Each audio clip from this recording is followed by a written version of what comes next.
And we're back with another edition of Well, That's Your Opinion, man. All We right. are being hosted tonight by myself, Andrew Shelland, And yours truly, Chris Marvel. Christopher Marvel. Christopher Marvel. Yes. Marvel like the comic books, folks. Yes.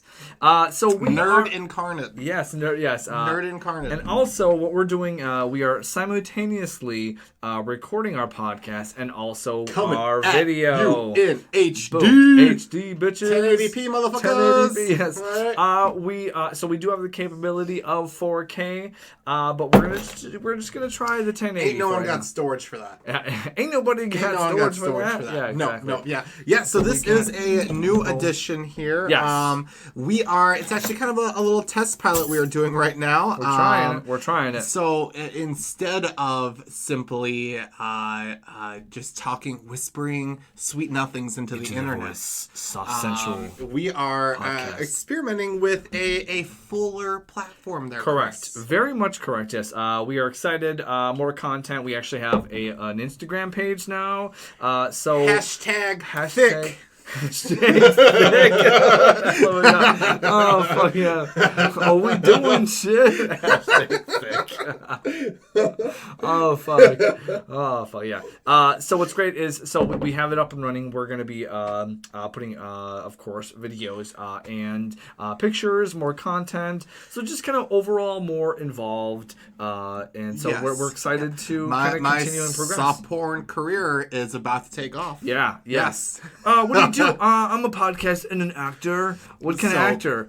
Well, I mean, I take off my clothes. Entertainment. Entertainment, Entertainer. yes. It's just Yes. like, I'm a dancer. What is that? Yes. What, you're a dancer. What does that mean? Well, I'm a stripper. Oh, okay, you're a stripper. Oh, you make more money than Yeah, me. yeah, Yes. yeah. Funny story. Christopher grabbed my candle off of a high shelf today. Fucking goddamn And it. do we share the photo on our Instagram? We are not showing that shit. So My just imagine white wax all in his beard, down his shirts, on his arms. So basically, It was I'm like the back yeah. room at Playboy Mansion. it was bad. So basically, ladies and gentlemen, I grab his fucking candle, and I'm thinking it's on a shelf, and I didn't see any flame, nothing. I'm just grabbing it, and as I grab it, pull it down from the shelf, it just pours all over my fucking self, on my beard, and literally on my dripping chest. out of. It looks like 13 men all came at me on one time. It's like the quintessential bukkake of beards. Like, We've all seen that video on the internet. we've all seen that We've video. all- Just we've all imagine Googled that at this least once. burly man Okay. here. It was hilarious and horrible at the same time. I felt really bad It because was I was like, I didn't even see reach for it. And I just looked over. And I'm like, hot oh, wax Steve on found the this, and then, face. yeah. Oh, it was ridiculous. It was so ridiculous. But I washed it out. It's good. I got a different shirt on. Oh my god, it's ridiculous. So that's how my week was. So, how was your week? the photo And is you're just you're fucking crying right now. hilarious. Yeah. I'm So crying we right now. take a photo, and it looks like just come all over my arm and on my clothes. It's ridiculous. We may share it. Just because it's so bad. I'm sorry, This guy's Dude, crying. honestly, because only this shit happens to you. Like, this doesn't happen So to like normal in people, New York, Chris. in New York, I'm like going across the street being an idiot, and then fucking trip, fall, and I fucking stumble on the street. Okay, in New York, this is a downtown New bigger York. story. We were in New York, Oh, and shit. it was like 2 a.m, and we had just like left the diner after going to the bars. Oh yeah. And we're jogging across the street to try to catch a train to our Airbnb, and Chris just biffs it hard in the middle of the road. And I do like almost like a rollover. And what are we pretty sure you lost when you did that, Chris? We lost. I lost our Airbnb keys. Keys, yes. So what did we have to do? Could we not go to our Airbnb? We didn't realize that until we went to get on the train. We got on the train and we're like, walked oh blocks. fuck, where is the Airbnb key? 3 a.m. in New York, and we don't have a place to stay. Yeah. So literally, we are in New York City, downtown. basically like what Lower Manhattan or Manhattan, and we're supposed to go to Brooklyn, and we're on the train. And I'm like, fuck, I don't have the keys. I thought you were joking. I thought you were joking. No, we're in the subway. We were in the subway platform when we realized. At like 2, 3 in the morning. Yeah. Yep. And then we're like, what the fuck? So then we go to this janky ass, shady ass hotel. We literally walked for an hour. My feet were literally bleeding. You had blisters. Yeah. I had blisters looking for these keys. Oh, my poor baby. And we had to hit an ATM up because the hotel would only accept cash. And what's so funny is they thought we were getting down. As we were, I think, as we were leaving, there was a woman, maybe a lady of the night. With her person going up to... It's actually very possible. It was totally possible. Yeah.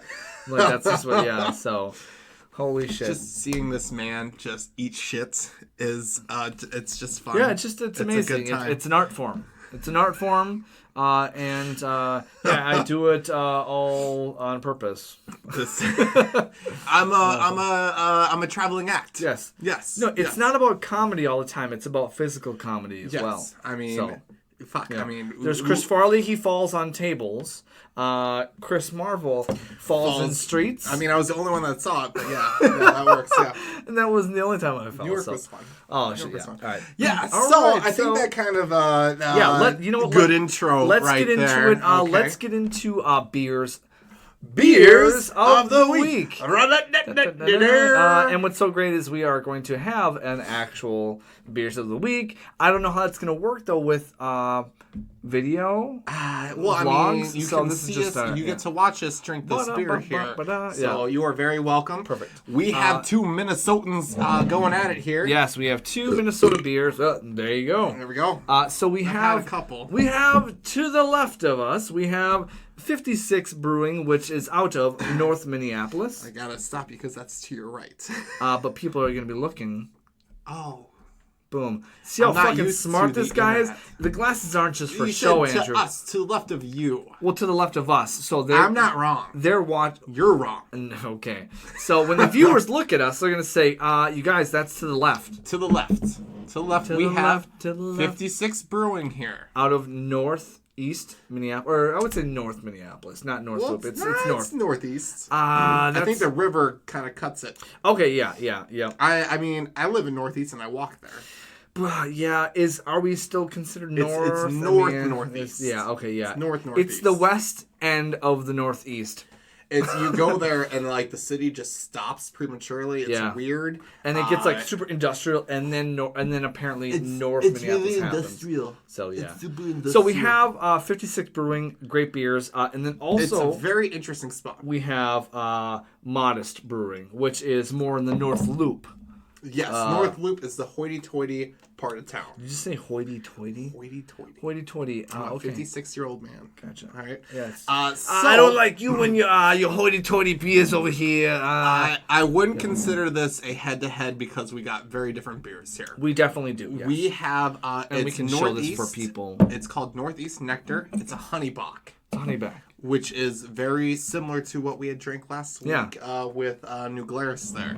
Okay, gotcha. Yes, because that was a honey bock. Yep. And I was thinking, walking back here, I was like, honey bock, it's a honey bock lager. Honey bock is a style of lager. Okay, yeah. Because lagering is a style of fermenting the beer. Correct. And like my box and all of that. My box is literally a lager. It's literally like a lager. Yeah, it's a little maltier. Yeah, exactly. So Chris, here we go. Batter up. Here we go. Here we go. And this is the 56 Brewing for people who can't see what we are drinking. I tasted this like it was the first time I tasted it. I've had 3 of them. So that changes things here a little bit.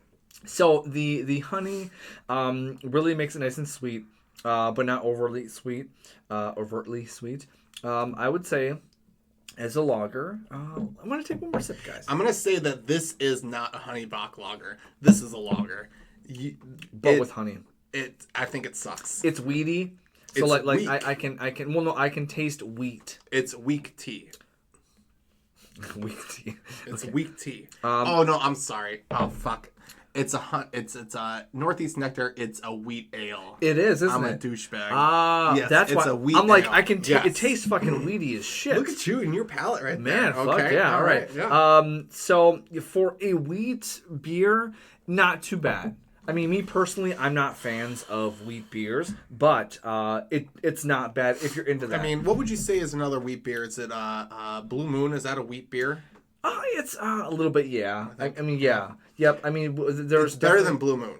It's better than Blue Moon. Blue Moon's super light and crisp. I like Blue Moon. Yeah. Blue Moon But I mean, no, I've had several beers that are super wheaty, and some people really like that like strawy taste. It tastes like fucking straw. Yeah. That's literally kind of what that wheat. It's a good summer beer if you don't like IPAs. Wheat. If you don't like wheat beer, if you if IPAs are too hoppy for you, if they're too heavy for you, a wheat beer is a good alternative. that's not bad. Yeah, because that wheat has a little bit of hoppiness to it. Yeah, it adds a little. It's a little underlying tone. It's not in your face. Yeah, dick and balls. Yeah, and you don't want all that. I mean, depending on who you are.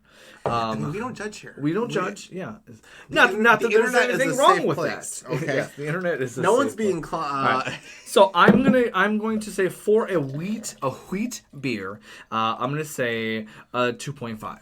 Just listen to this.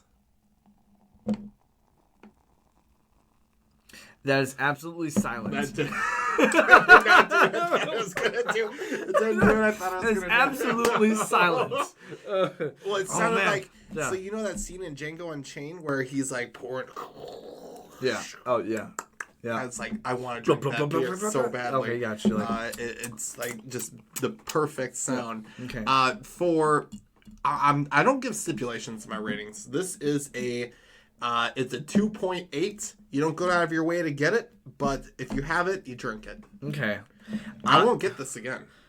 You won't? They call it Northeast Nectar. Well, you call it Northeast Nectar, it should taste like a honeycomb. I think really the test is, Andrew, when you go back to 56 Brewing, are you going to say, I want... No. Nope. There you go. I'm going to get a different beer. I'm going to get a different beer. Same here. Yep, that's why I said 2.5. It's not a bad beer. That's why I'm saying it's 2.5. What'd I say? 2.8. 2.8. Yeah. Oh, I thought I did it under you. Okay. No, yeah. Wow. I'm drunk. Yeah. All right. There we go. We literally been drinking, so that's welcome to the podcast. We've been doing research for the last hour and a half, 2 hours, and our definition of research is drinking. We drink beer. Yeah. We researched this segment most out of all of them. So yes, exactly. Okay, so now let's get back to holy shit. Let's get into the second beer of the week, which is by Modest Brewing. It's called 32 Teeth. It's an Imperial Chocolate Stout. My God. So okay, let's just drink. Let's do it here. Okay. Alley-oop. Yep. It smells amazing. It smells like chocolate milk. That first taste tastes like fucking awesome, amazing chocolate milk. It tastes like really good chocolate milk. Yeah, like velvety, amazing alcoholic chocolate milk. And then the alcohol hits you. It's smooth though. It's an Imperial, isn't it? To me, it's not abrasive. So what's the ABV on that? 11%. Okay. Yeah, fuck yeah. So right. get it, girl. So it's not for the faint of heart. It is 11% alcohol. So it's definitely. It's a knocker on your ass, sir. If you continue to drink, yes, it's heavy, but actually, it's not too heavy for. It's really smooth. It's smooth really as fuck. Smooth. Yeah. Especially for being an Imperial. So usually Imperial stouts have a higher content ABV. Right? Can I ask you what you paid for that bottle? This right here, this cost $18. Okay, yeah. So that looks to be about 2 full beers. So it's $8. It's $9 a beer. Well, no. So these pours are usually about 8 to 10 ounce pours. Okay, yeah, so you're actually getting like 3 to 4 maybe. Okay, yeah, so you're looking at like $7 a beer to take it out of the place. Yep. Yeah, that's not bad. You know, for the amount of ingredients they had to have put into that, that's pretty good. No, and like that's the thing is like, and it's quality. You can tell that it's quality beer. Yeah. Like literally for an Imperial chocolate fucking stout, I'm literally gonna say about a 3.5. I would say 3.8 because I'm very happy with this beer. I would say when you go to a lot of breweries, they have a lot of the same similar beers. beers. The smell is amazing. The smell alone. The smell's good. Is fucking amazing. A lot of these breweries, they are using just grains, and they're using different styles of grains. That's the cheapest way to do it. Yeah. You can tell they added a lot because you don't get that creaminess from grain. Oh, they added. I don't think it's lactose. No, I don't know what. It could be just chocolate. Well, no, but also though too, they said they aged it as well. So I don't exactly know, but I was talking about. Well, age works, but so it mellows it. Well, the creaminess is insane to me. Like you don't get. That's what she said. Hey-o. There we go. All right. Gotta put it in at least once at one every episode. I'm gonna rate this. So I didn't like my first taste. Oh yeah. But given that I've tried to make this beer a couple times, I'm going to rate this a 4.1. I like that. I literally don't argue. We've tried to make this beer. Seriously, we haven't been able to. So the smell is super chocolatey, delicious, not too heavy, not too boozy, not too raisiny. It's pretty damn. The fact that there's no raisin taste is a that's big hard thing. to come by. Yeah. Seriously. A lot of the dark beers you get, there is a fig and raisin taste to them. And that's just because of the roasting. When they roast the grains to get that taste, it adds that flavor to it. And I hate that flavor. So you can't, our viewers and listeners aren't going to be able to see this, but as I'm swishing, see how dark that gets? On the glass? To the glass. Yeah, it's viscous. It's very viscous. Little viscous material but it coats it with a nice brown hue. All right, there we go. All right, well, you know what? Let's get into, you guys, the tip of the topics. Tip of the topic, which we have promised for weeks now that we would have a transition here, and we have not produced. I recorded one, but it hasn't yet been approved by the board. So we're... You never have your girlfriend. It doesn't matter who it's coming from. No one needs to know. You're gonna hear her no one voice needs to know. forever now. Okay, she doesn't want my tip anymore. So I'm gonna hear her. Like, she broke up with me. She broke up with me. You don't want my tip anymore. Yeah. I have to hear it every time. This is a sore spot every time we. I feel like that's not how it would be, but whatever. It's all right, Chris. It's okay. I'm like, why are you consoling me when I'm saying, hey, let's do this? I know. Because I can see the future. No. You hear that? No. All right. So let's kind of get in. Oh, where are we going? One thing for our viewers at home. Chris, since he ruined his shirt, he's wearing all of my red stuff. So there we go. All right, so if you watch us on YouTube, Chris is a traditional Canadian right now. Yo, Canadian. Right? That's how we do. With more street credit than Drake ever will. Yes. I saw a super funny meme where like Drake's finally gonna put Toronto on the map. It's like, dude, he's already been doing that. Like all of his albums have been about Toronto and how he's putting them on the map. I love Toronto. But let's hit tip of the topic here. Just the tip. Just the tip of the topic. Of the topic. Of the topic. All right, perfect. Yeah. Okay. So tip of the topic. There we go. Right. Let's just play just the tip. Just the tip. Just the tip. I don't know. My name's Terry. I don't know. Just the tip. Oh jeez, I don't know, Rick. Fuck you, Rick. I don't know. That was actually pretty good. I'm like, wait a second. That's pretty good. All right. Yep, there we go. You were surprisingly good. I'm like, oh my god. Yeah. So our first tip of the topic this week, a little bit of a serious thing here, and I have a lot of thought about this. It's a lot. It's so we're gonna try just the tip, but I feel like we're gonna go balls deep into this issue. A little bit. Yeah. We're gonna see how we feel about it, and then just keep going as is. Yeah. China. There's been a lot of goings on in Hong Kong. So right now. China and Hong Kong. Yes. Thank you for that non-racist. Hong Kong. No, that's Hong Kong. Ding dong. No, I'm saying. No, I was saying Hong Kong that's how it's pronounced. Like, don't do that. That's like saying Yes, I would like one burrito. That's literally what I was trying. Yeah, like yes. Yes, hello. Yes, I see it's for $10.99, but I would like a empanada.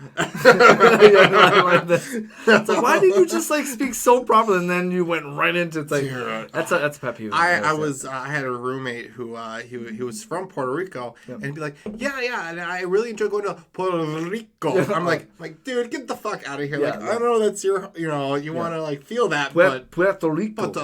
Yeah. But it's like, yes, hi, I would like a large cheeseburger and then one large empanada. It's like, whoa, what is going on? What are you doing? Empanada. It's like Peggy from the King of the Hill.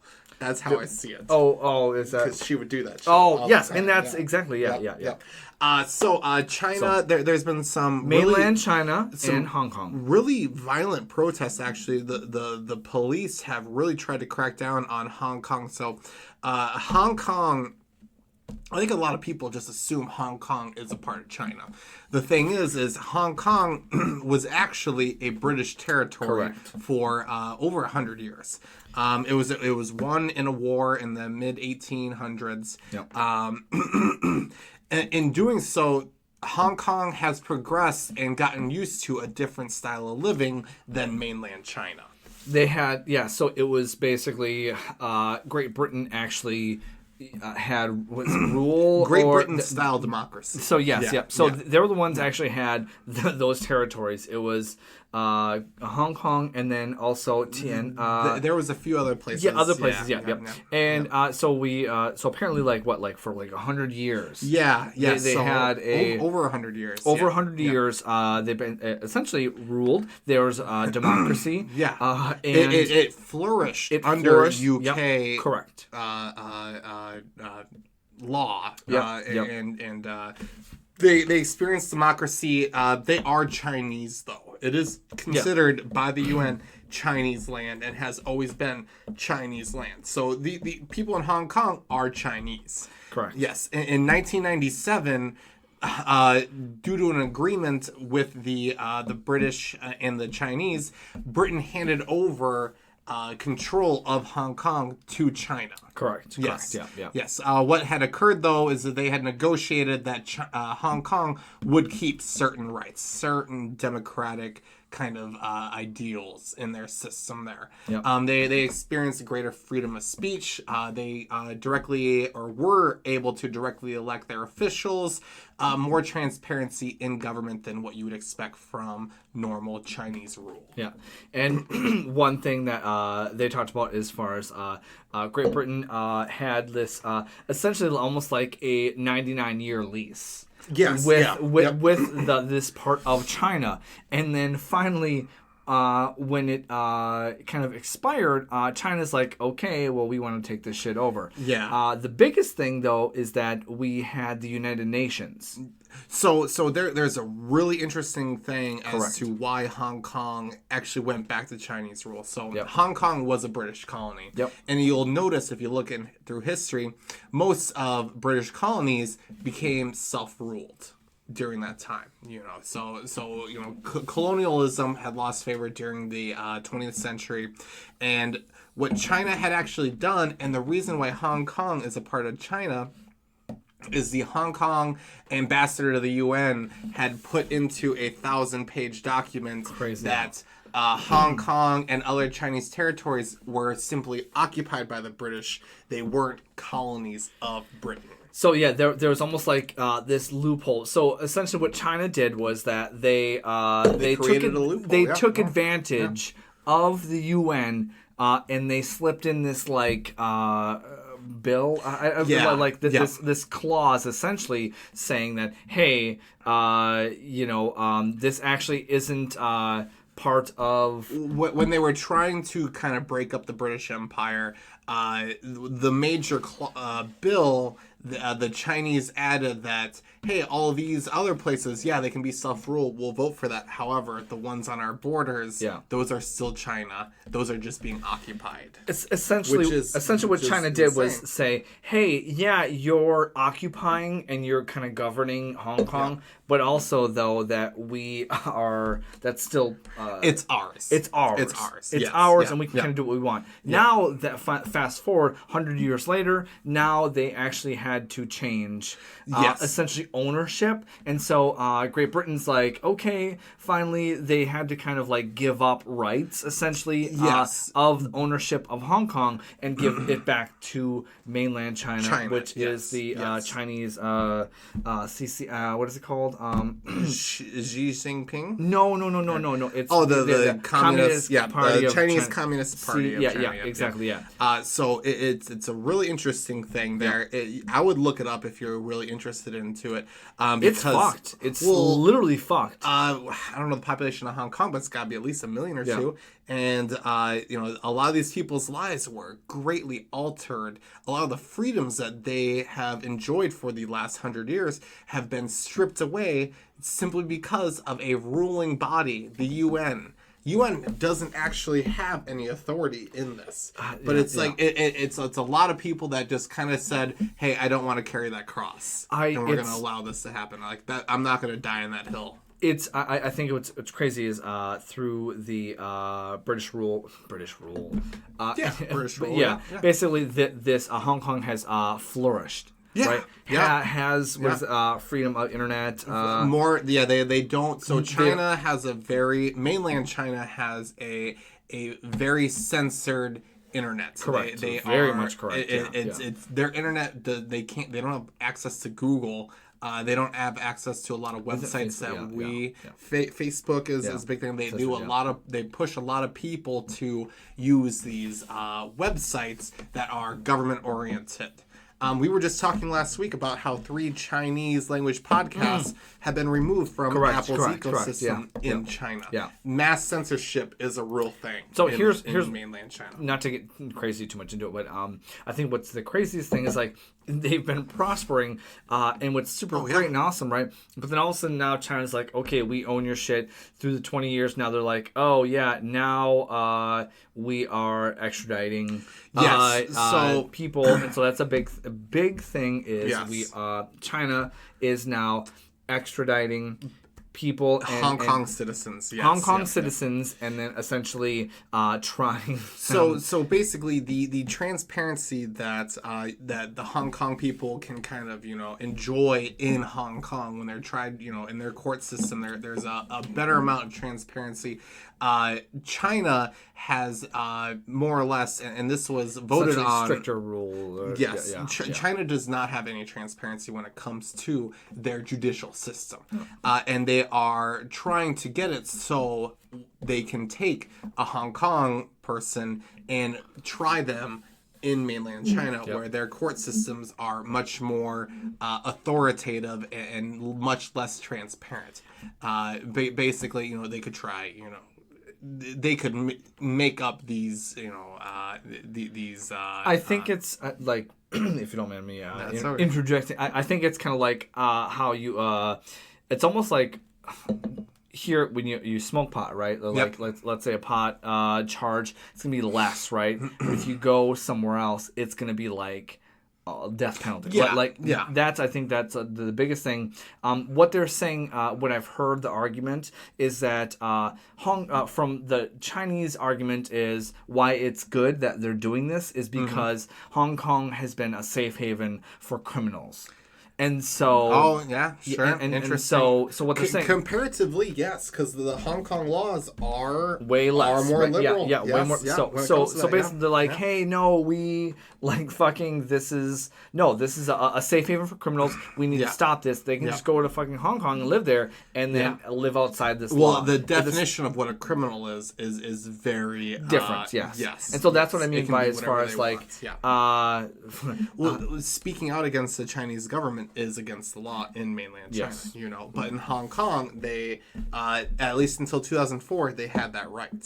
I love this beer. It's a great beer. This is a great it's beer. a great Sorry. beer. Yeah. It's a very interesting thing. It's really sad because these protests, the police try to crack down violently against them. And the protests still, showed up. And the only thing I was thinking this entire time was these people are fighting tooth and nail to have what I have. Already have. Yeah. I reap the benefits of this system. We've literally so well. We can go if we wanted to and essentially stop a highway. Yeah. And not get in trouble. Yeah, we wouldn't experience the kind of authoritarian crackdowns that these people are. Yeah. And the thing is it's not that they're wanting to do these crazy things. They just want to have freedom of speech. They want to have freedom of ideals. Yeah. And the thing is the whole industrial world, all the first world countries are silent when it comes to this. I'm sorry. How fucked up is China? China's fucked up. I'm sorry. Like I bet. I mean, they have great places, all that. I'm sure the people are nice. But I'm sure they're rapists. They're not sitting their best. And I'm sure some are nice people. Oh shit. They're all but no, like communism. What the fuck? Well, communism is just another word for authoritarian. Rule? Yeah. Like holy shit. Yep. It makes me really sad because it's you see this one bright shining spot in Chinese culture that they hold personal freedoms to the forefront. They are stalwarts to liberty. Star Wars, yes.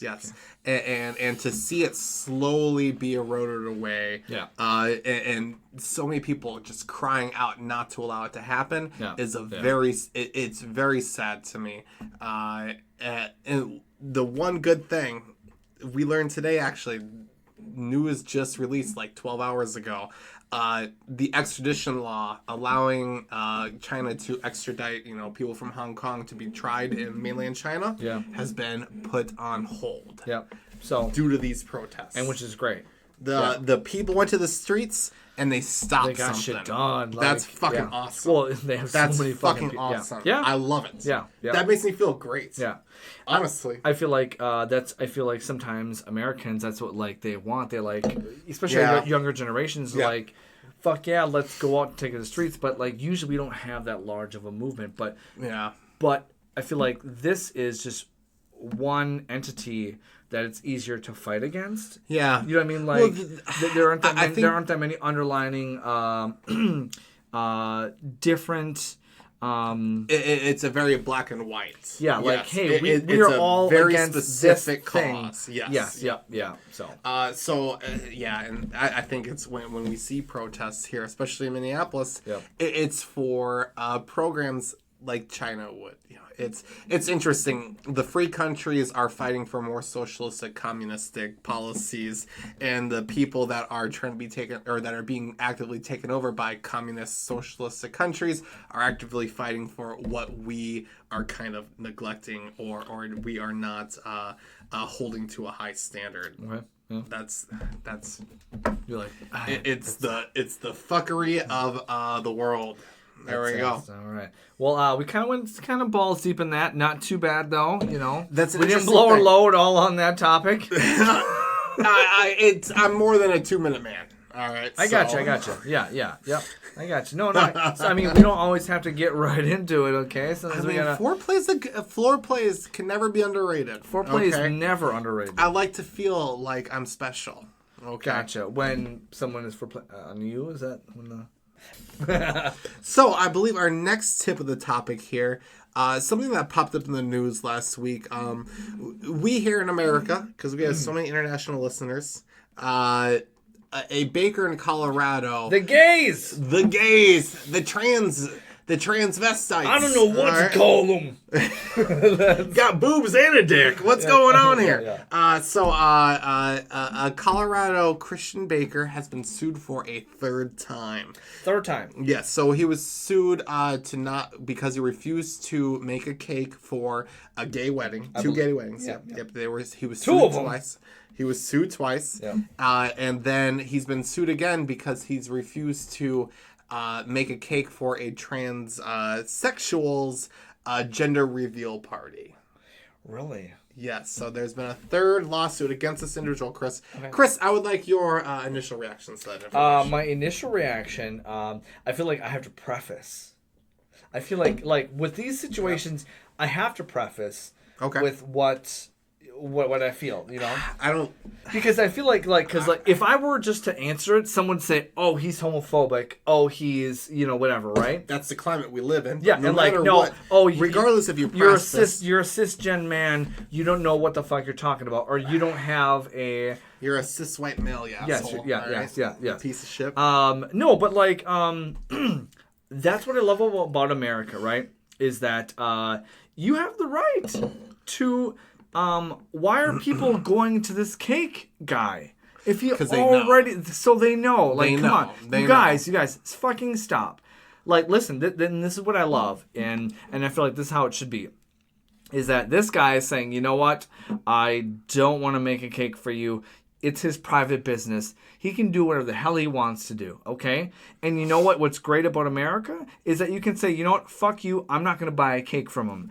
Don't buy a cake then. Don't buy a cake from him and run him out of business if that's what you want, right? Like, literally, like, that's what I'm saying is my biggest issue is that, you know what, like, if I fucking had a cake shop, I don't care if you're black, white, Asian, you know, trans, whatever. I don't care what you are. I would make a cake. I don't fucking care, right? But there are people who have private businesses and, you know, they have either religious beliefs or just their personal beliefs, right? They can do whatever the fuck they want to do. Should they even have to explain it? No, well, that's the thing. Okay. That's the thing. So, so they're saying, you know what? I'm sorry. Even with, like, I don't know, what's it? Chick-fil-A? This is a perfect example, right? Chick-fil-A, right? Don't go to their stores. Yeah. Like don't eat at their places. So, like, listen. And so we know what they are. Don't go there. Like, literally just don't go there. That's all you have to do. And say, fuck that. I'm going to boycott you. And you know what? If enough people don't go and they are run out of business, that's natural reaction. That's natural consequence. Like, that's what I very much believe in. That's what I always say. And the thing is this guy's been sued 3 times. You know, how... That's one way to run someone out of business, run them out of town. Here's my question, though, is did they go there? At what point is it harassment? Did they go there? They already knew what that person is about. Yes. Yeah. Did they go there hoping that they can cash in? I think they went in there knowing they would make the news. Or are they trying to just do it for PR? Or are they doing it just because, you know what, let's give this guy a chance and then hopefully maybe? I don't like why would that's very optimistic. Why would I go to I'll give you a perfect example. I actually I used to be in the local hip hop scene, and I had many people, friends. I remember we literally went to, I don't want to name the establishment, but basically we weren't let in because I was white. Oh yeah. Literally they're like, yo, for your own safety. They're like, yo, like, they didn't say it right away, you know, but like, when we walked out, they're like, I'm like, well, what's the deal? What's up? They're like, nah, they're bitches. They don't want us in. Yeah. And I'm like, what's the deal? And they're like, because we're with you. And I'm like, what? And so basically, it's like, okay, I decided, well, fuck, then I'm not going to go to that place anymore. Exactly. I haven't gone there. Like, that's my fight against them. And, you know, like, that's all I can do. I'm not going to... You should have They have every right to do that. To these people, even though it's fucked up, right? And I agree, it's fucked up. But... That's their right as a private business. But the ideals in America, they are becoming more and more that anything that's offered becomes a public service. Say that one more time. Anything that you were to offer is a public service. Oh, like even if I open up a store, that's you open public up a store, service. It's a public service. You are doing a public service to the community. Whoa. You're not a private business. You are a public service. No, that's it. No, this is what? Well, that's how a lot of people are seeing. That's where the socialistic, communistic tendencies are being shown throughout our society. Yeah. You know, it's a much more collectivist ideology that's permeating our culture right now. You know, the idea of an individual is not a sexy idea anymore. It ain't sexy. It's not at all. Yeah. That's one of the things I don't like, at least. So, I mean, like, and my biggest thing is, like, I don't care if you're trans. I don't care if you're gay. I don't care if you know, like, people have kinks. Like, I don't, like, where I come from, I'm like, I understand, like, different people. There's different things. There's whatever, right? So, but still, though, I'm not saying, oh, I am with this owner. It's just more like, my beliefs, though, are... Fuck, if he wants to do that, it's a fucking free country. Just don't fucking go there. Yeah, and exactly. like there's a way to fight against that, and it's don't give that person business. Yeah. Same thing. Like, you know, not like, and I feel like with raising children, it's like natural consequence. If they don't want to wear a coat and they want to freeze outside, fuck. That's a perfect way to put like, it. Like, literally, they're like, yeah. they're like, no, I don't want to wear a coat. I'm like, okay, you know what? I'm not gonna force you to wear a coat, but if you get cold, that's on you. Like, if you get a cold, you know, like, See, my mom would be like, wear a fucking coat. wear a coat. I'm gonna force you. I'm gonna fucking take the damn coat. Yeah. Take the coat. And that's one thing I learned, like through parenting, is it's called natural consequence. You don't punish them. You give them a natural consequence. So you don't punish this private business. You don't punish them. You have this natural consequence of not shopping there or giving them. But that's the thing. It's like this hate speech, initiative too. People have to have the entirety of the world reflect their ideology. That is one of the things right now. So if the world is not echoing back what we are feeling, then they are being attacked. That's literally what I've been noticing, or at least how I've been interpreting a lot of the goings on. But I don't want to go balls deep into this. We can talk about this later. Oh God, So our next to the topic, Chris, this is your idea here. Lake Calhoun, or if you're not a racist bastard, Lake Bde-Maka-Sky. Yes. Or was it Debay? No. Made. I've been told it's bidet, but it's Made. Briefly, as it's continually circulating, especially through social media, about how if anyone has opposition, they're labeled essentially white. So racist, So Minneapolis proper has a lake that has been called, at least for about 100 and some years, Lake Calhoun. It's been Lake Calhoun. Yes. In Minneapolis. One of Lake of the Isles. Yep. Yeah, it was named that due to John Calhoun, John C. Calhoun. Yep. Not John C. Riley. Yes, no. Yeah. It was named after him due to him. We have a large fort here called Fort Snelling, and he had basically is the reason behind us having a big fort. Yeah, and it was primarily made of sheets. And pillowcases. It was the best fort only in white Minnesota. Pillowcases, though. They only had white pillowcases. Okay. And they're like, So John C. Calhoun, he was a staunch supporter of slavery. Lots of terrible things. However, he was very influential. Fucking dirty ass history, you guys. Big support of Fort Snelling. Fort Snelling is like a fucking murder camp. It's bullshit. Bad. Yeah. As you get into the history of how fucked up Fort Snelling is, it's a dirty blood red history. But that's okay. Off topic. I'm sorry. It's bad. So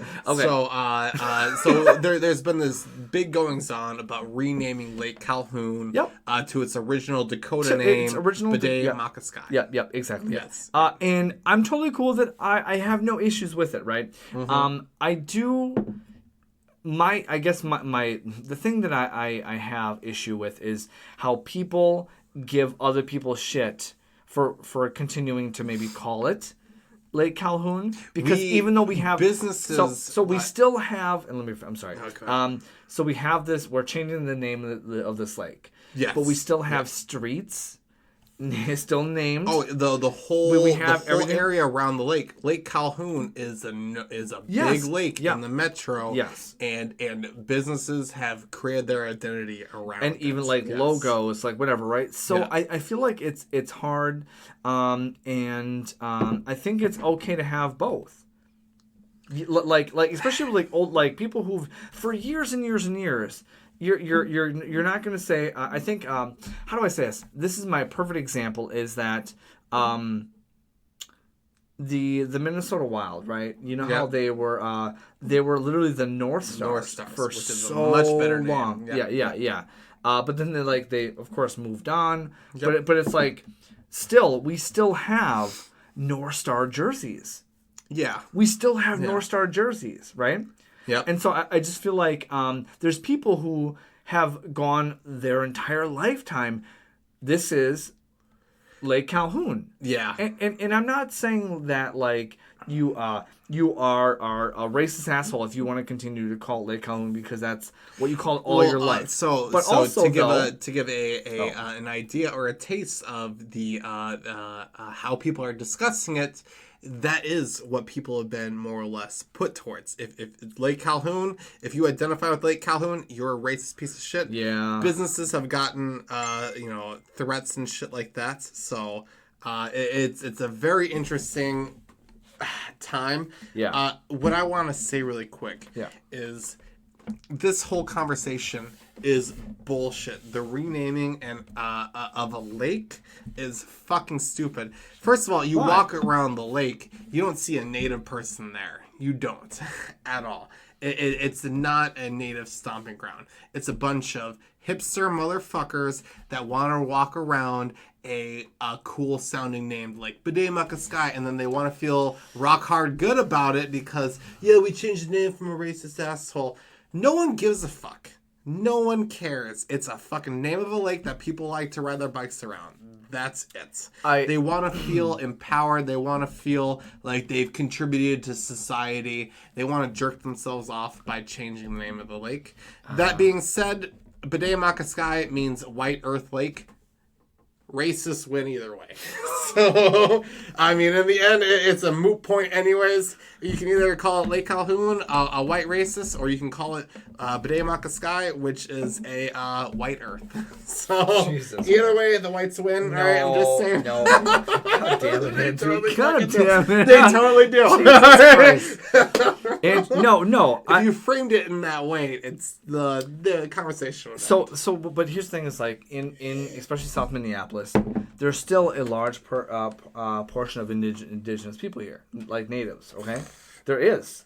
Not around Lake Calhoun. Just no, of course not around Lake Calhoun. No, I lived at Lake Calhoun. Yes, practically. and I understand that's all that is, right? It's not some spiritual place. No, It's not correct. some spiritual. They're It's not a saying it's tourist spirit. attraction. Yeah. That's what it is. So are you just are you saying that? Oh, hey, it's not. You're just saying that the people who are really wanting to change it, they really don't care. They're just trying to. I think they're just wanting to wake up in the morning and say, "Look what I did." That's it. I don't think there's any actual real weight to this in any way. I think it's just politically expedient, and it's a way to, I hate to use this word, virtue signal. Okay.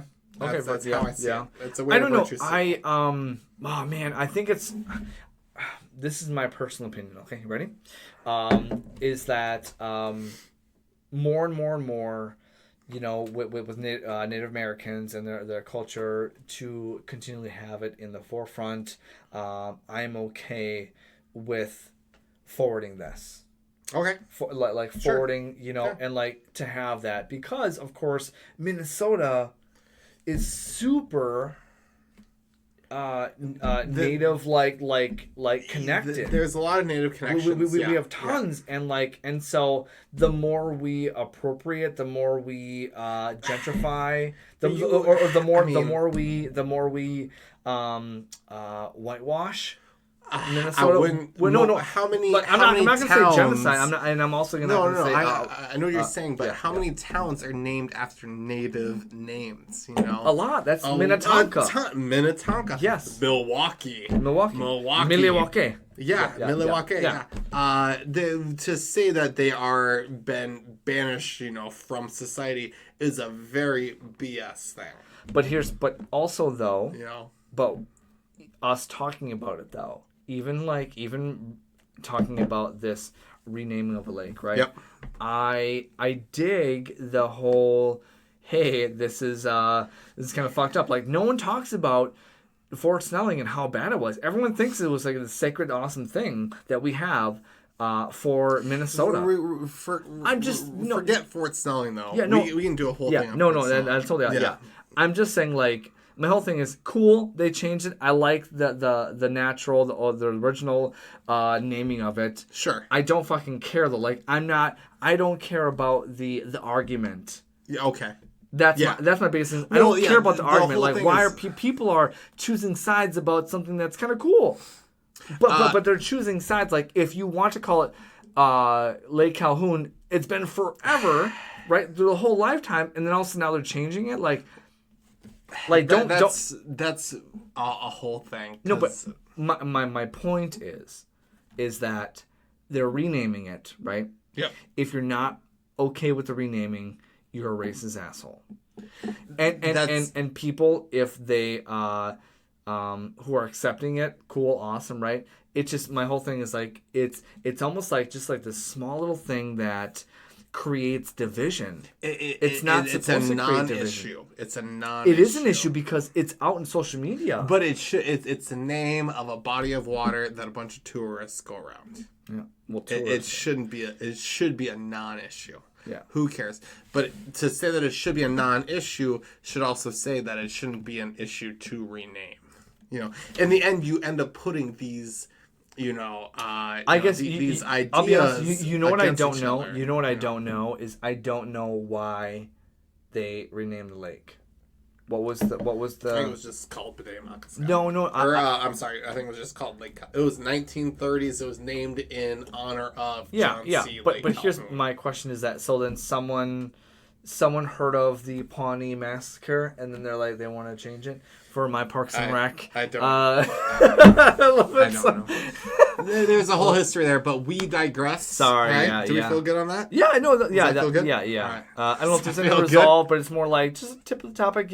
People are still talking about it, and people are still having It's an issues. interesting thing. I want to yeah. compare it to the South taking down statues of generals in the Civil War. I feel like that's very similar. That's the same thing. I feel like it's very similar. I feel like though, as we become more not learned, but the more we know about our history and true history, things are, there's a dirty history. Is it a deleting of history? Is it a whitewashing of history? Not in the racist term, but in just the general whitewashing. If we bring it back, That's the thing. if we bring it back and we show truths, I think the biggest reaction to the renaming was, "Don't you have better things to do?"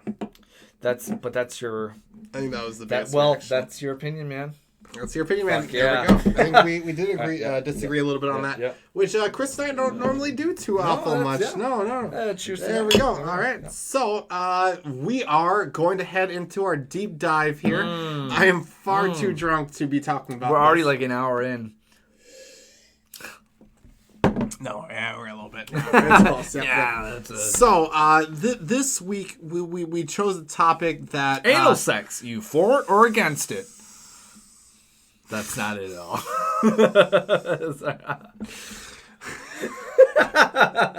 There we go. Yeah, We did it. fuck yeah. Healthcare. Yes. Oh my god. Yeah. Yeah, Do we? Damn it. God. Perfect transition. Fuck. Perfect segue. Jesus. So, there's been some news makings regarding. I'm not even gonna edit this tomorrow. I'm gonna be too hungover. Yeah. There's been some news makings regarding national healthcare, nationalized healthcare, Particularly, it's the election cycle is in full force, and the amount of bullshittery is at an all-time high right now. Yeah. But one of the big things from the Democratic side here is Medicare for all, universal health care. How do we get to where health care is free for the majority of My name's Bernie Sanders, and we have healthcare for everyone. You're not bad at doing impressions. That's one of your worst. Yeah. I need to get more Jewish, and that's what I say. I can't. More Jewish. Yes. Yeah. I bought a panini sandwich. It was $2. That was a great deal. There was so much lettuce, I couldn't even eat the sandwich. My mouth was dry. No mayonnaise. There was no mayonnaise. It was all peanut butter. I don't know how to eat this sandwich. There was no mayonnaise. It was all peanut butter. What the fuck? All right. Here we go. All right. So we decided on to just kind of. I'm not gonna make any promises about this conversation because it is such a broad topic. It's huge. It's absolutely all encompassing. It's incredible. But it's what she's also never said. Yes. It's also one of the top issues that voters, especially in the United States, are concerned with there. So in going to healthcare, we kind of wanted to compare nationalized healthcares in other countries to the United States. I'm a libertarian, and it's very difficult for me to not already pick a side before researching the topic. Well, that's tough for me. So I think I'll go. So I feel like as it's such a big issue, and I think it's great to have, like, I really feel that everyone should have access to healthcare, right? Also, though, we looked into other countries also who don't have what universal health care, means. and also who have universal health care. Yeah. And what exactly does that mean? I think there's definitely different ways of actually looking, and I feel like a lot of people have different views and maybe skewed views on what universal healthcare is. I think the big debating points are, what does it cost and what can it actually produce?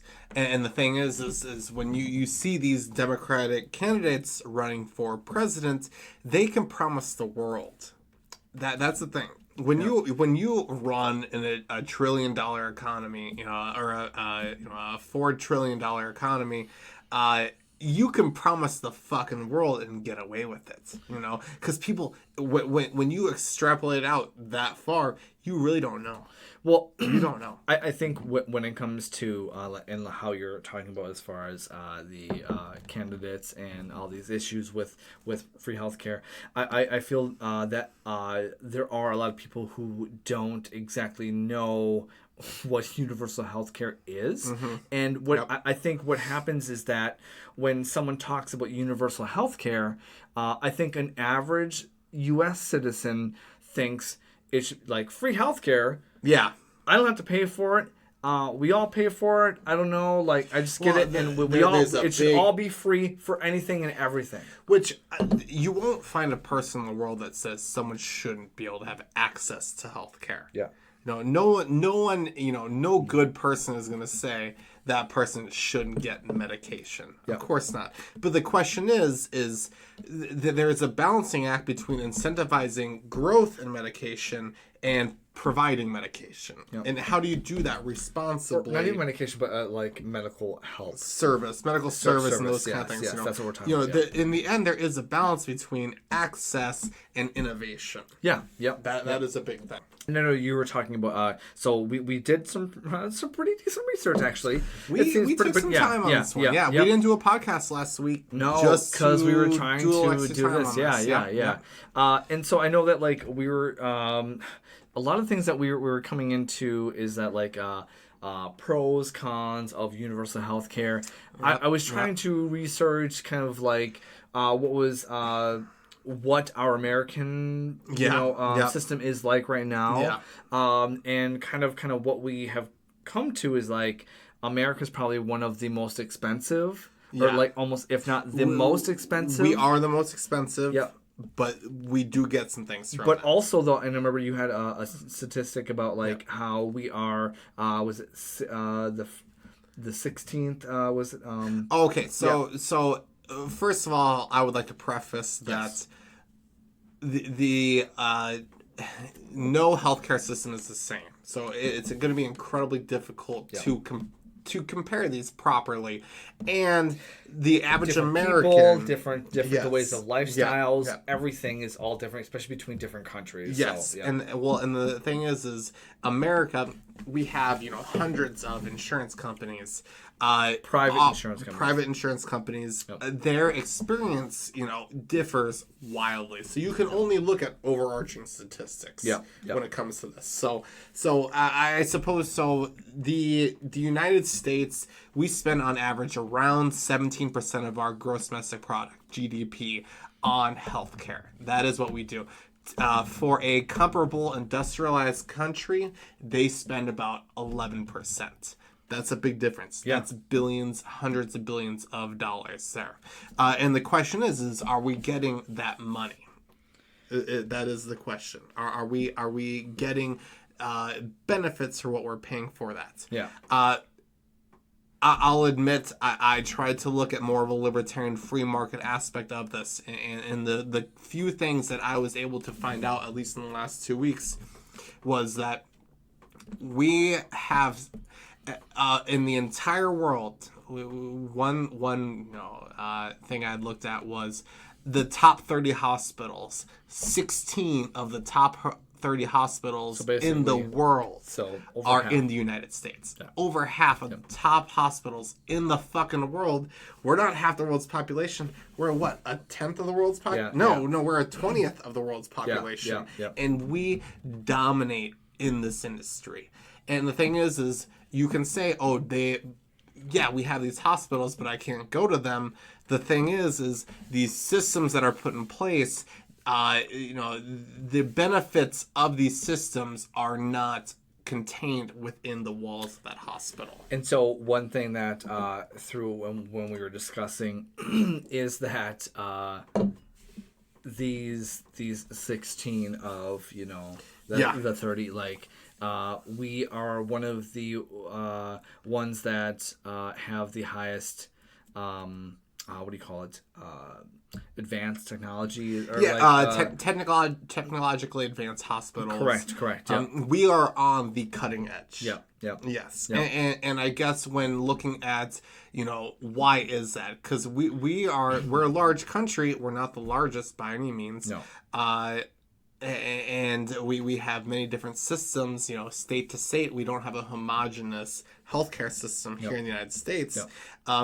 What causes us to be so successful in this field? And I want to say it's the free flow of ideas. Well, yeah, but also we we pay a lot of money for healthcare. We pay a lot, so nearly double. So we nearly double. Literally pay almost. So we were going through different countries who have universal healthcare and all that, and we found out that we actually pay on average for other people $3,000 to $4,000 more per person. So like around each year. $9,000, almost $10,000 per person a year. Yes, or gross GDP. And places with more universal healthcare coverage with similar economies, it's $6,000 to $7,000. Correct. So we are paying quite a bit more, 50% more than other countries with similar standards of living, similar healthcare. And so like going through research, all of that, you have your pros, your cons, and all that, right? One thing that we kept finding in researching is that like so when you're going to the doctor and you of course are paying a certain amount of money and all that, there is a percentage of people where the cost is expensive and people are actually skipping out on paying for medications, right? Yeah. And so there is percentage, and one thing that we are noticing that though is that America probably is one of the largest percentage people who are skipping out on on actually payment. Or are you talking about like taking medication? Taking medications, yeah. Taking medication Like, due to the high cost. Because of how expensive they are. Yeah. Correct, yeah. Yeah. So I think we should kind of like rein in, talk about kind of pros and cons, and then also kind of just as far as like what we're doing. Do you want to start with like wait times and things like that? So yeah. Okay, so Chris has a great resource here. Boom, bam, yeah. All right, so let's kind of just go over like a few pros and cons, and then we'll kind of get into that, right? I'm gonna read just real quick off this, just because that's kind of how it is. So the big I guess controversy, or at least whatever that we're talking about, is pros and cons of universal healthcare, right? Which we don't have. Most of it is all privatized. Even though we do have some universal healthcare, Medicaid, with the ER, which they will definitely take anyone. Oh yeah, so I have I know someone who they are a doctor, and they brought up an interesting point to me where America already has universal health care. However, you have to access it through the ER room, which isn't cheap. Which the prices are highly inflated. Because they have to be ready for any emergencies. Yeah. They're much more used source of healthcare. But it was very interesting that just having access to a general practitioner lowers the cost of general healthcare in a society incredibly. Incredibly. But when people don't have healthcare, when they don't have a primary doctor, they immediately go to a far overly capable part of the healthcare system that is forced to treat them the same as anyone else. Yes. And that kind of leads me into, I guess, the pros and cons of universal healthcare. Of course, everyone, let's say you are for universal healthcare. Biggest thing is like, if we did have universal healthcare, it would lower healthcare costs. And as far as the economy goes, everything would be kind of like lowered. It would be set pricing, all of that, right? It would actually literally like force hospitals and doctors to provide the same standard of care and cost. So anyone, regardless of ability to pay. Exactly. Yep. It would eliminate administrative costs and eliminate the need to deal with private insurances. Yes. And so to get into that a little bit more, essentially what you're doing is you are negotiating with drug manufacturers to. Oh. Well, I was gonna say we have looked up. We had looked up multiple,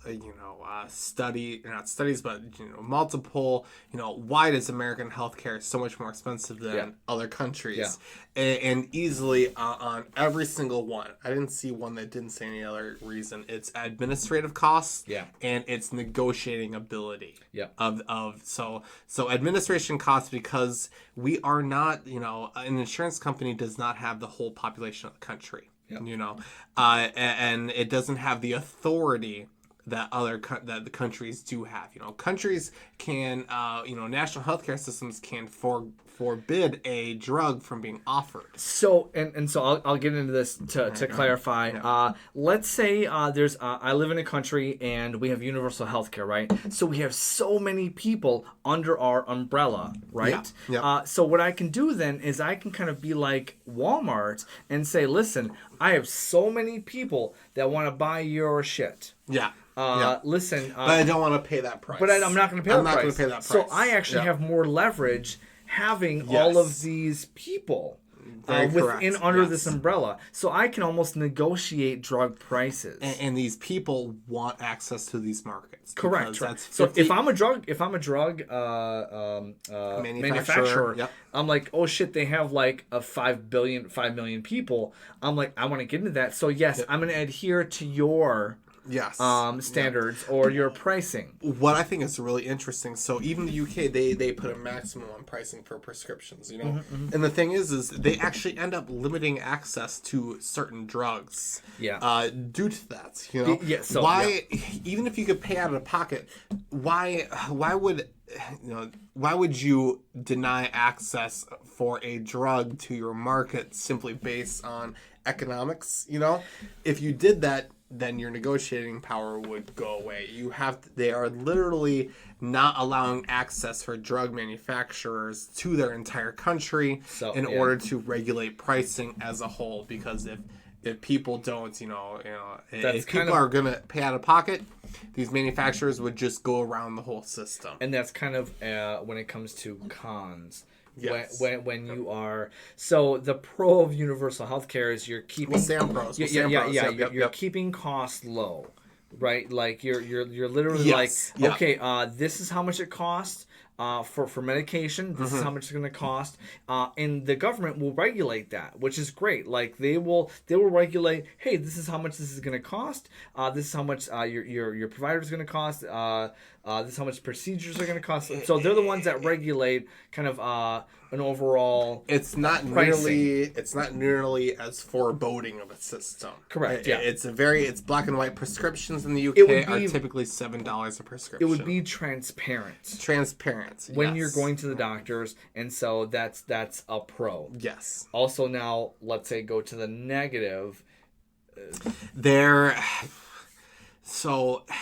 And the thing is access to healthcare, I think to a lot of people, just the idea of access to healthcare, it is, that's a good thing to want. The ideal is amazing. The ideal is that's fantastic. What we want. No one can say you're a dick, when saying that. Yeah. However, the steps to getting to there are quite messy. It is a major concern, I think. So I mean, the biggest thing I think with pros and cons of universal healthcare is, let's say yes, you do have access to all of these things, right? You have access to I would say access to basic services. Basic services. So with pros, right, you are able to have a transparent cost. You're able to get access. Yes. You're able to get funded. You're able to do all this, right? But also, though, the pros is that some things might not be covered. The cons. Yes. And the NHS actively says that you might not have access to certain drugs. Let's pretend that I have a certain cancer. Yeah. And let's pretend that I need to do an experimental, very expensive procedure. Let's say you're 98 too. Let's say I'm 98 years old. 98 years old. And how much longer are you going to live? How much longer do I have? Based on that. Yeah. How much money are they willing to put into that? Yeah. So that is the question. There is a cost benefit analysis that goes into these systems there. Yeah. Absolutely. And that's a great way to put it. And the thing is should you have an option outside of the system?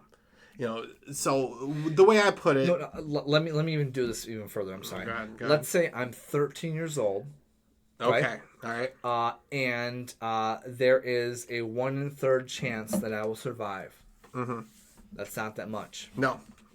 Or like 1 in 10. And, because the thing is if you created a healthcare system, you could spend an unending amount of money on your healthcare system. If you have money, yeah.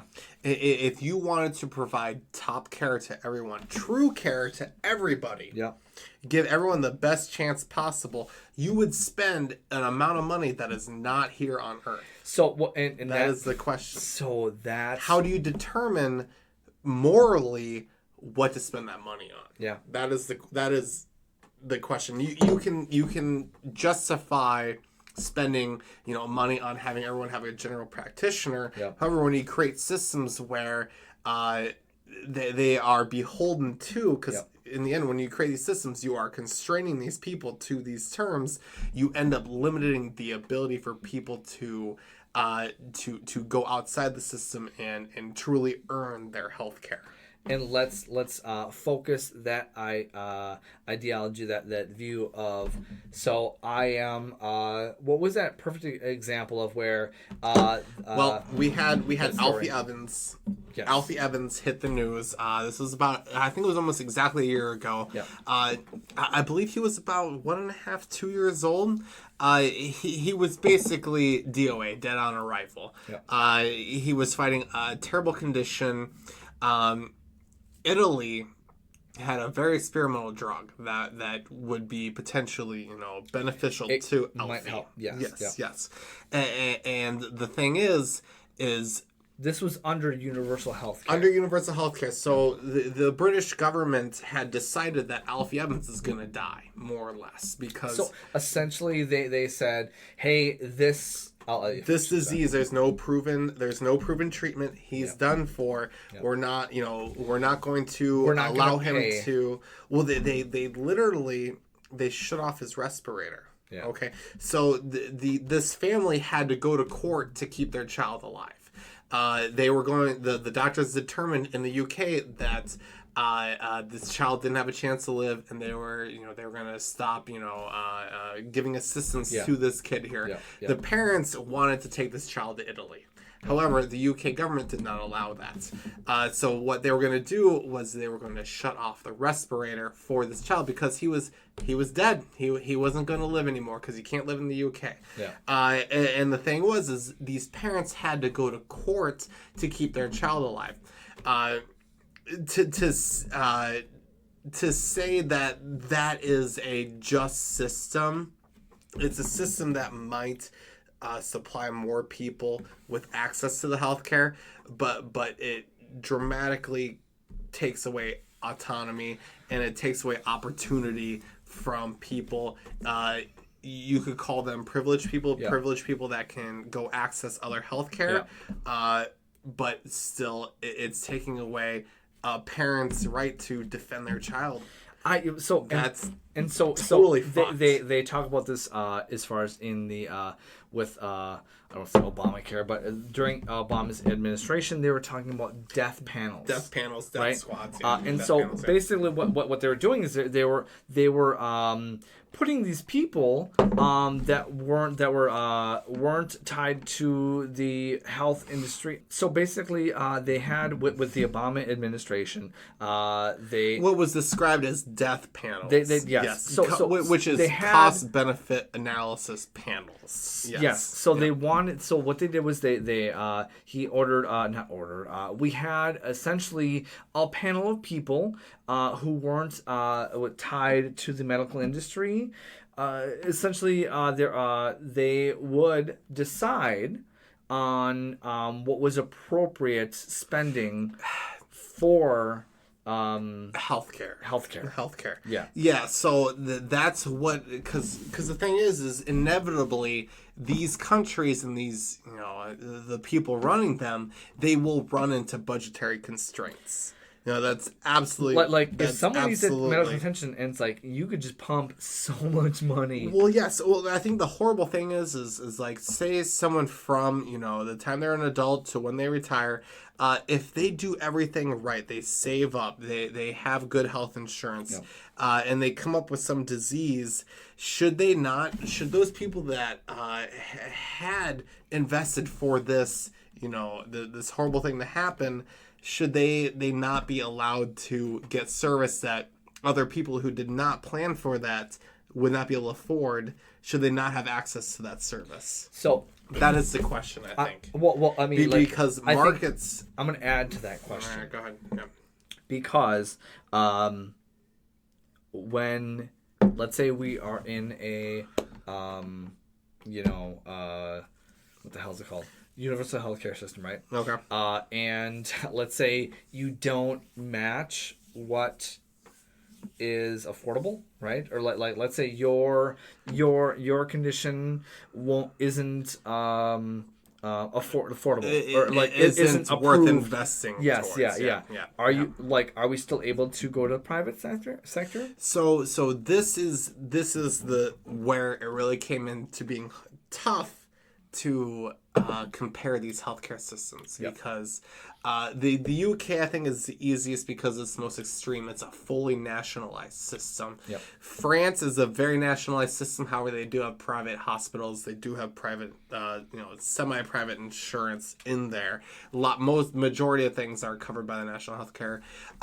Canada, interestingly enough, I think it was a year or two ago, they actually passed a law allowing for private hospitals, private insurances, to give more freedom to people that are willing to do that. it does blur the lines. It does make it harder to compare these systems, which is kind of why we really stuck with the UK quite a bit there. Yeah. I would like to say that why don't we go over those nuts and bolts? Yeah. Okay. really Yeah. quick here. I think the so and we can go back to whatever. Yeah. We found a great resource Yep. with just nuts and bolts, this and this for This and this and that and this. for Yeah. these systems, really comparing them. Yeah. Yeah. Oh, I thought you were talking. I'm sorry. Yeah. No, no. I'm not All right. So talking. no. So we're going over different things. just Whatever. drunk. Heyo. That's what we're all about here. All right. So I think to go back to really quick, I know you want to talk about that, right? But also though, with United Kingdom and everything like that, who have universal health care, right? Yeah. So there's different. The UK has the most universal style healthcare. So it's called single payer socialized medicine. That's essentially a single what- payer system. A single payer, yeah. There's like 3 different types: single payer, double, whatever. So the biggest thing with them, the government pays 80% of their costs using through taxes. in the UK. Yes. Yeah. Okay, Yep. okay. Includes dental, hospice care, long term, and eye care. It's a very all encompassing system. So, and which is great, Comparatively, right? yeah. But also, even with UK, with other countries, the wait times, even with That's Canada, a big question. Yeah. wait times. Yeah. That's big is, let's say I want to see a specialist. Literally, Well, I believe it's even a general practitioner. I want to say, hold on, I'm going to go through here. Basically, 30% of patients had to wait over a month Over a month to see a doctor. to see a specialist. Yeah. Yes. Yeah. Is it That's a lot. state specialist? Or is it just 29.9% patients report wait times to see 4 weeks to see a specialist. Okay. To keep prices low, some expensive and uncommon drugs aren't available. And So that's in the thing. Is like to bring up. I'm sorry. Oh no, okay, go ahead. Expensive drugs, they might not even be covered and might not even be available because the country isn't covered. It's not. I wouldn't say available. I would say It says allowed. right here. No, it says aren't available. Well, no, I would say allowed. Allowed. Okay, yeah, allowed. yeah, It's not that's fair. these drugs aren't there. They are allowed into their system because they don't meet these specific criteria plus, to hit the market. Criteria meaning cost effective. It's cost-effective analysis. Yes, because they don't have the freedom to go about their own healthcare. In America, we have it's people who are dealing with opiate addictions. Yep. There's a medication called, I think it's Suboxone or whatever, and that Zoloxone. no, it's called Suboxone or whatever. Okay. I don't exactly know, but it's to help people curb their need for opiates, right? Opiates, yep. But it's super expensive. Sure. So what if that was never covered because it's too expensive and that wasn't availability? I'm just saying, even like bring out to even like something that was actually like medically used. Yeah, well, recently I heard on NPR the most expensive drug ever allowed in America. I think it was $1.3 million for the actual treatment. It was a rare genetic condition where basically I think your muscles detach from your bones. Horrible death.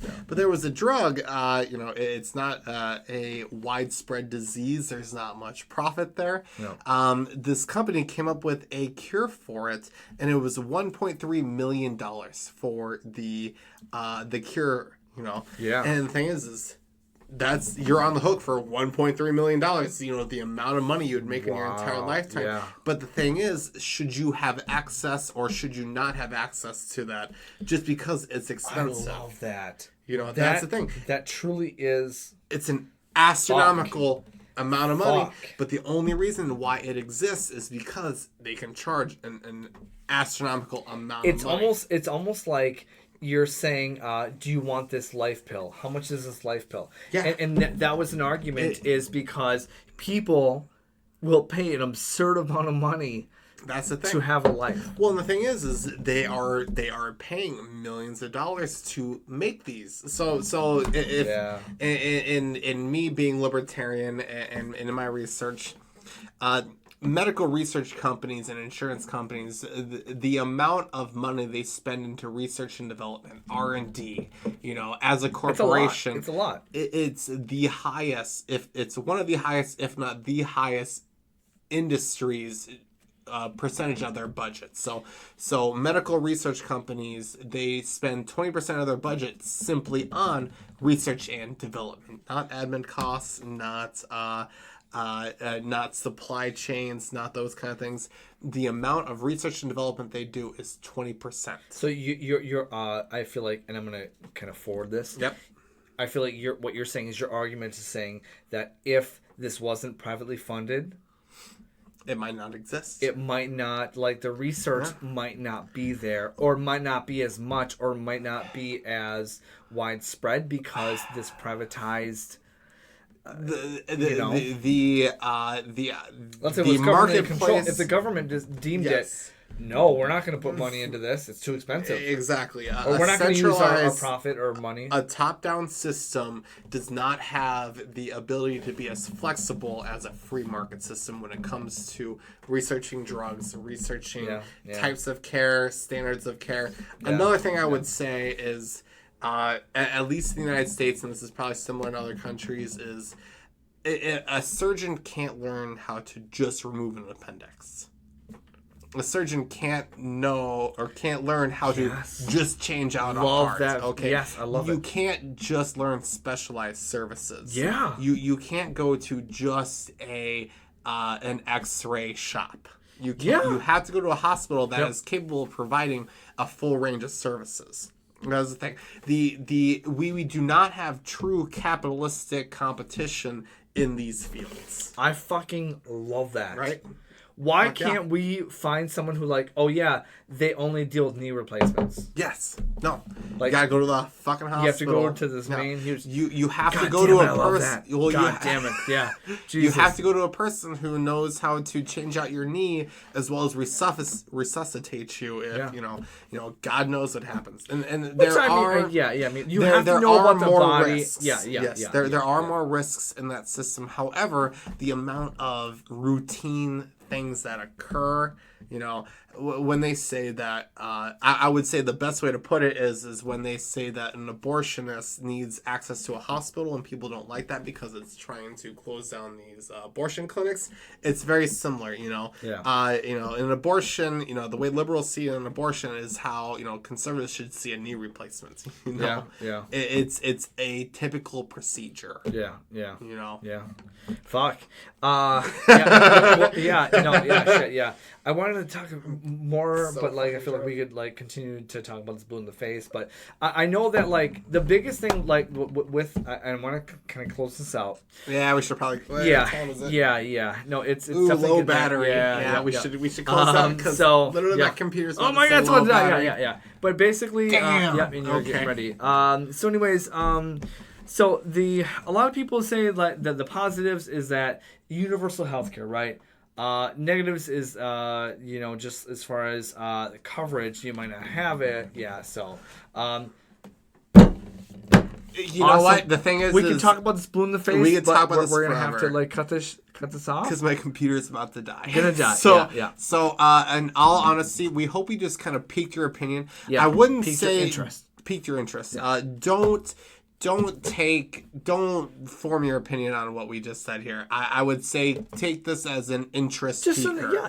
Exactly. Yes, yeah. You can research this for years and not know any answers.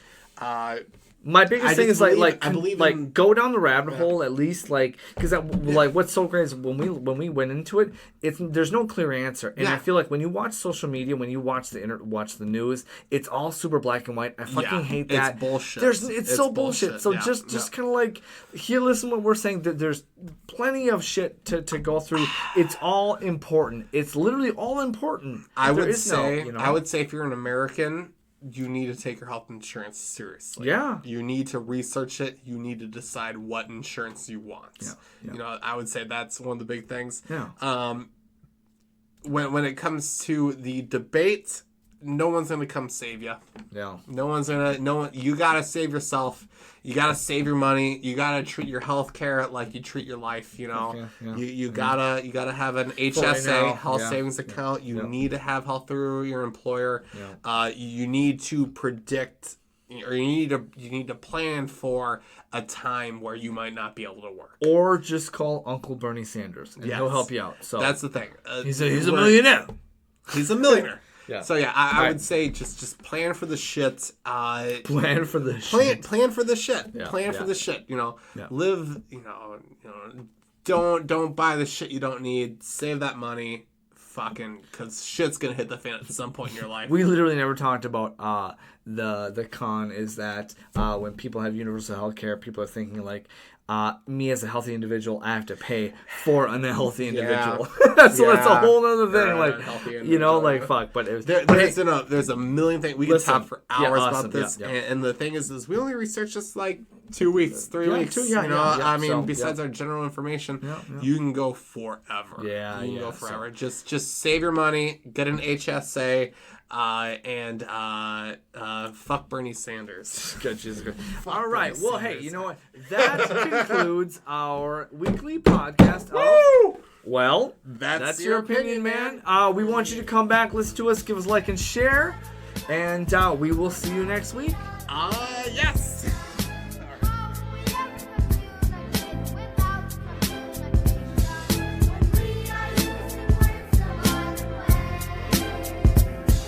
They're much too big to try to dig the colorful names we say.